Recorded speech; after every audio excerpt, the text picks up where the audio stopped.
Nous, on dit souvent, chez nous, il n'y a pas de père, il n'y a pas de fonction paternelle. Et par exemple, les mères, elles sont seules avec leurs enfants. Et donc, elles ne se défusionnent pas, elles restent collées. Mais en fait, pas du tout. Parce que les mères seules avec des enfants, il faut bien qu'elles aillent travailler.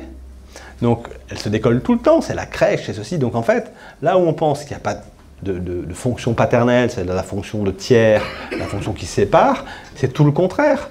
En fait, c'est très séparé, parce qu'elles vont travailler, donc elles le mettent à la crèche, donc elles ne sont pas là, donc elles font leur vie, donc elles ont un amant, elles ont un beau-père, et donc tout ça, ça fait les noms du père, déjà. Et alors que la société traditionnelle d'avant, ou qu'on va retrouver au Moyen-Orient, dans le Maghreb, etc., c'est qu'il y a un père tout-puissant, certes, mais le père, il n'est pas avec ses enfants, il fait son truc, et la mère, elle ne travaille pas, et elle s'occupe exclusivement de ses enfants. Et là, jusqu'à 7 ans, c'est son domaine. Notamment, les petits, il faut avoir un garçon, pour que ce soit bien la fille.